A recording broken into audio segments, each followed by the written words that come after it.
The text came in at 7:46 a.m. I was halfway through my second cup of coffee laptop open calendar, filling up with travel deadlines. At first glance, I thought it was a casual hello. Rachel had that habit, short messages, lowercase, no punctuation unless something was wrong. Hey, finalizing guest list. Had to make some tough calls. Hope you understand. Love you. I stared at it. My hand didn't move. The coffee in my mug was still hot, but my fingers had gone cold. Rachel Delaney, my younger sister by 4 years, serial over-apologizer, professional event planner, and the woman who once called me at 3 a.m., sobbing because her college boyfriend blocked her after finals, was telling me I didn't make the list. There was no name. No, Sam, I'm sorry. Just tough calls. I reread it. Then once more slower this time. I wasn't misreading. I wasn't invited to my own sister's wedding. The living room felt still in that specific way it gets when something shifts beneath the surface, quiet but not peaceful, like silence waiting to be broken. I picked up the phone and called our mother, Linda. She answered on the second ring, her voice immediately bright, rehearsed. Hi, sweetheart. Everything okay? Did Rachel really just cut me from her wedding guest list? I asked, no preamble. There was a pause. Not long enough to be confusion, just long enough to be guilt. Oh, honey, she sighed. That voice. I knew that voice. She used it when she didn't want to explain something, when she wanted the conversation to end before it began. She had to make some tough choices. You know how it is, budgets, head counts, all that. Mom, she invited 146 people. I just saw the Instagram post this morning. The florist alone is doing an entire hanging installation. A beat of silence, then a forced chuckle. Well, you know your sister. She's got a vision. Maybe she just assumed. I mean, you've been so busy with work and your travel, I'm her sister. My voice came out quiet but sharper than I meant. I helped her move apartments twice. I covered her rent when she was between jobs. I edited her resume. I stayed up with her on FaceTime when she thought she had COVID and didn't want to be alone. Linda made a soft tisk, the kind reserved for toddlers throwing toys. Samantha, don't make this into something it's not. It's just one day. Just one day. I didn't answer right away. I looked across the room at the dusty invitation mock-up Rachel had left on my desk 3 months ago. Cream cardstock copper font. I'd helped her tweak the wording for hours. Now there wouldn't be one for me. Something inside me didn't break. It just folded quietly, precisely like the final crease in a letter that would never be sent. I brought the phone back to my ear. You don't have to explain, Mom. It's clear.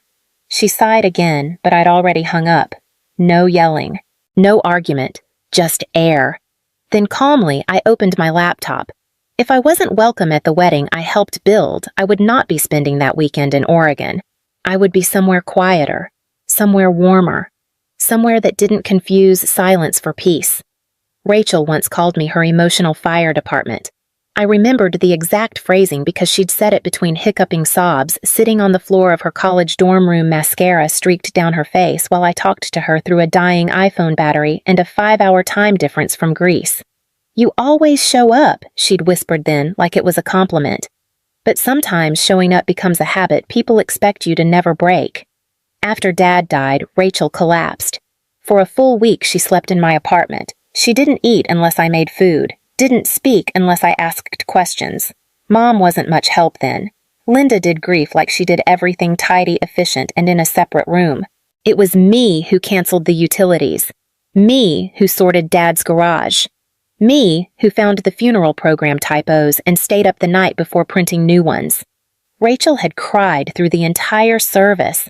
Afterwards, she clung to me like I was oxygen. So, no, this wasn't about a wedding. It wasn't about paper invites or head count limits. This was about watching someone draw a neat little circle labeled family and realizing they'd used permanent marker and you weren't inside it.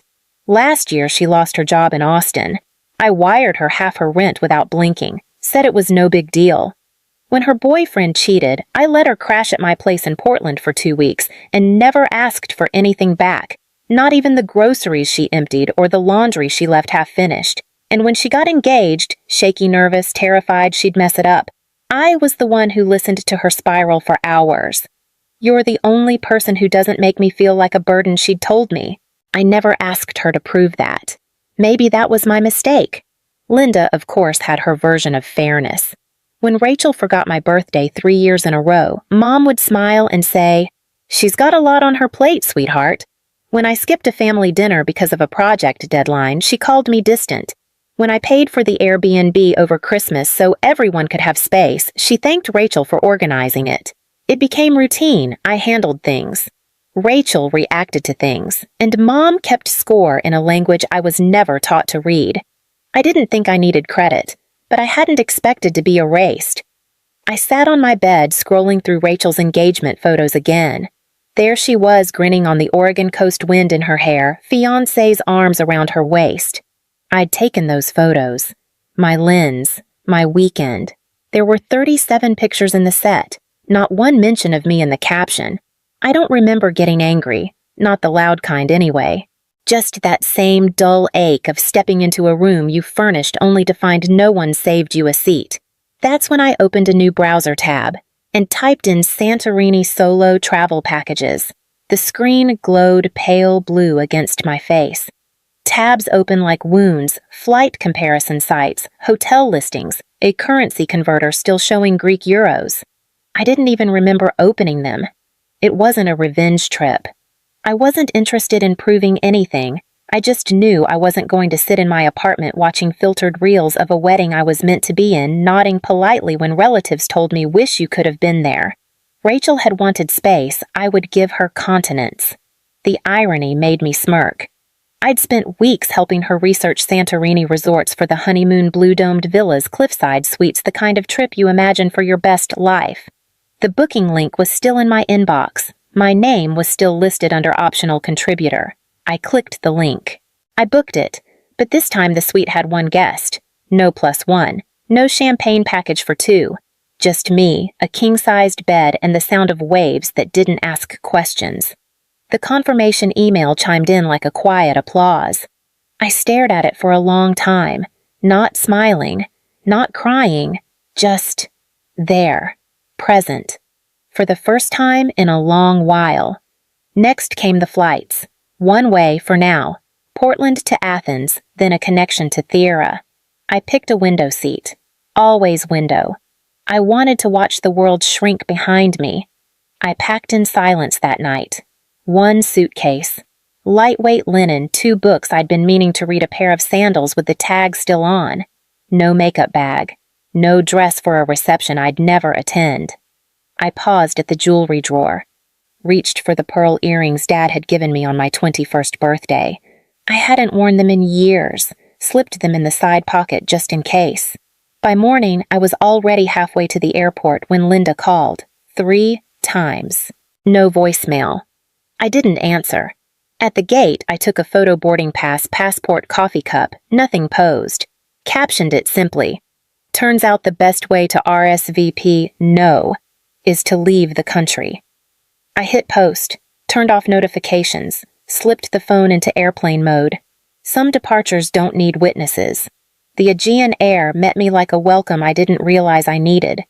It smelled of salt, wild herbs, and heat baked into white stone. The driver held up a placard with my name. Just mine, no +1, and opened the back door of a sleek black SUV. Inside, chilled towels, bottled water, and silence. The ride from the airport traced the edge of the caldera, winding past houses stacked like seashells and blue domes that caught the sun like secrets. I didn't speak. I didn't need to. When we pulled up to the Hotel Villa Kyra perched above the cliffs, I almost forgot to breathe. The concierge greeted me with a citrus drink and a soft "Welcome, Ms. Delaney." No one asked where my fiancé was. No one looked for a missing name. The room was unreal, floor-to-ceiling windows opening onto a private terrace, a plunge pool that looked out over the sea.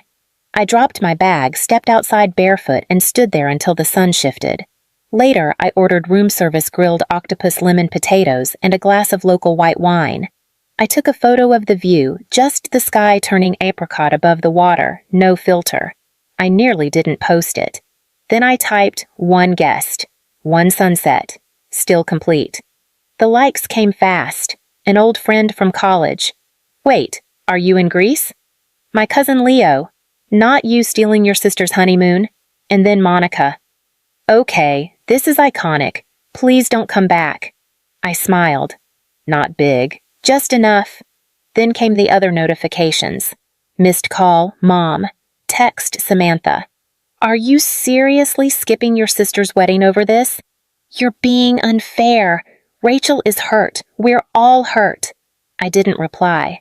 I just muted the thread and closed the phone face down. Some people call to fix things. Others call because they're starting to realize they can't. I spent the rest of the evening floating in the pool, watching the stars blur overhead.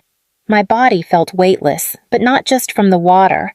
I hadn't known how heavy I'd been carrying the role of the steady one until I set it down.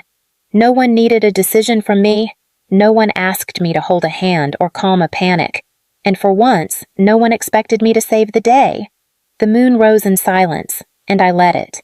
It started with a low buzz. I was midway through a late breakfast on the terrace Greek yogurt with figs a second espresso, a breeze brushing past my knees when my phone vibrated once, then again, then 5 times in a row. At first I ignored it, probably Instagram engagement, or Monica reacting to another post. But when the screen lit up with names I hadn't seen in weeks, Mom, Rachel, Cousin Leo, Uncle Rob, I paused. Missed calls, messages, a few from unknown numbers. I picked it up slowly, thumbing through the stack. Mom, call me now. It's important. Rachel, please, I need you. Leo, dude, you are not gonna believe this. Unknown number. Family emergency. Please respond. I didn't answer, but I opened Instagram. Rachel hadn't posted anything since last night, just a story from the rehearsal dinner. All candles and smiles. Nothing from the ceremony, nothing from the reception. And then Monica texted, "Call me. Now. I swear this is wild." I hesitated, then tapped her name. She picked up on the first ring, practically whispering, "You're not ready." I'm sitting in a terry cloth robe with a mimosa and a sea view. I said, "I can handle chaos." Okay. She sucked in a breath. The wedding blew up. Define blew up. The groom walked out, at the reception, in front of everyone. I blinked. Wait left, stormed out. Big argument with Rachel. Something about her being manipulative and this whole thing being for show. I didn't say anything. I didn't need to. Monica kept going, voice low but gleeful. Then your mom tried to play it off like nerves, but Aunt Liz wasn't having it. There was shouting. Uncle Rob stepped in. Grandma cried. The venue cut the bar an hour early. I leaned back into the chair. The sky above me was a soft, uninterrupted blue. I can't tell if I feel vindicated or nothing I said. "Oh, it gets better," Monica said. Grandma told Rachel loudly that if she hadn't disrespected her family, she wouldn't be alone in her wedding dress. I covered my mouth with my hand, half in shock, half trying not to laugh. She said, "You don't cut blood and expect no bleeding," word for word. God, I loved Grandma sometimes. Monica was still going. And then your mom tried calling the groom's family to smooth it over, and his mother basically said, "This is your mess now." A pause. Then I said simply, "Wow." "Yeah," Monica said. "Everyone's scrambling. Rachel's crying in the bridal suite. Your mom's calling everyone, and now they're trying to reach you. Why? Because you were always the one who cleaned up the messes." I looked at my phone, still lighting up, still buzzing like I owed them something. I took a long sip of mimosa, watching a sailboat drift far out on the horizon. "I'm not coming back," I said. I figured Monica replied, and I could hear the smile in her voice. The next message came directly from Rachel. "I know you're mad. I get it. But I need you right now. Please call me." No punctuation. No, I'm sorry. Just need. Another buzz, Mom again. "You've made your point. But this is a crisis. Family pulls together in moments like this." That word again. Family. So often used like a rope to pull you back into a fire you didn't start. I stared at the screen thumb hovering. For years I had responded immediately. I'd picked up the pieces before they hit the floor. talked people off emotional ledges, rewrote speeches, paid deposits, smoothed over fights no one acknowledged later. And now when the tower crumbled, suddenly my absence was the most noticeable thing in the room. I thought about Rachel, her dress probably wrinkled from crying, makeup smudged, voice breaking as she said, "I need you." But she didn't need me last month, not when the invitations went out, not when she chose 6 bridesmaids and never asked me to stand beside her. Now she wanted my presence as cleanup crew, not as sister, not as family, just as utility. I didn't feel angry, not anymore. I typed my reply to Rachel slowly. "Sorry, I'm a little busy enjoying my overreaction. Hope the wedding was fun." Then I blocked her number. I blocked Mom's too. And just in case, I blocked Uncle Rob, Cousin Leo, even Monica temporarily, because I knew how guilt spreads like static. One person tries to stay out of it, then gets roped in to convince you to be the bigger person. I set the phone down screen dark and let the silence stretch out. The sea outside didn't care about dresses or guest lists or burned bridges. It just kept moving steady quiet. And for once, I matched its rhythm. The next morning, the sky outside my balcony stretched wide and open, a shade of blue so calm it felt like a held breath. I wrapped the hotel robe tighter around me, holding my coffee cup with both hands. The air smelled like citrus and ocean. Not guilt, not urgency. Just morning. My phone blinked again. Blocked numbers. Unknown numbers. A voicemail that slipped through. I didn't open any of them. Instead, I picked up my laptop, clicked through a few tabs, and extended my stay by 7 more days. No family meeting, no talking things out, no trip back to fix what I didn't break. They had made a decision. I was just honoring it. Rachel had uninvited me not out of accident but calculation. Mom had minimized the cut not out of confusion but convenience. If I returned now, it would be as a footnote in their story, a prop to show how graceful I could be. No, this wasn't anger. It wasn't revenge. It was stillness. The stillness of knowing you were finally out of reach, of choosing not to re-enter a space where you were invisible. They would call it petty, cold, dramatic. Let them. Because this peace, it wasn't performative. It was earned. I sent Melissa one message. "Thanks for the heads up. I won't be back. They wanted me cut out. I'm just finishing the job." Her reply came quickly. "Sam, that's kind of iconic." Maybe, but I wasn't trying to make a statement anymore. I was just choosing silence where noise used to be. Later, as I lay under a shaded cabana, the wind lifting strands of my hair, I thought about something Rachel once told me when I cried at age 12 because she blew off my birthday. "Stop being so sensitive.